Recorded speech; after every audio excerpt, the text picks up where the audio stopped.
السلام علیکم ورحمۃ اللہ وبرکاتہ۔ اعوذ باللہ من الشیطان الرجیم، بسم اللہ الرحمن الرحیم۔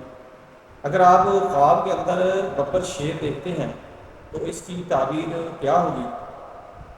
ببر ایک قسم کا شیر ہے۔ حضرت ابن سیرین رحمۃ اللہ تعالیٰ نے فرمایا ہے کہ ببر ایک درندہ جانور شیر کا دشمن ہے، اور اس کو خواب میں دیکھنا قوی اور دلیر دشمن ہے، لیکن کریم اور مہربان ہے۔ اور اگر دیکھے کہ ببر کے ساتھ لڑائی کر کے اس کو مغلوب کر لیا ہے تو دلیل ہے کہ دشمن پر غالب آئے گا، اور اگر اس سے مغلوب ہو گیا تو دشمن اس پر فتح پائے گا۔ اور اگر دیکھے کہ ببر اس سے ڈر کر بھاگ گیا ہے تو دلیل ہے کہ دشمن سے امن میں رہے گا۔ حضرت ابراہیم کرمانی رحمۃ اللہ تعالیٰ علیہ نے فرمایا ہے کہ ببر کی ہڈیاں اور بال اور چمڑا خواب میں دیکھنا مال اور منافع ہے۔ جو دیکھے کہ قدر کے مطابق اس کو دشمن سے حاصل ہوگا، اور اگر دیکھے کہ ببر پر بیٹھا ہے اور وہ اس کا مطیع ہے تو دلیل ہے کہ دشمن اس کا تابع دار ہوگا۔ السلام علیکم ورحمۃ اللہ وبرکاتہ۔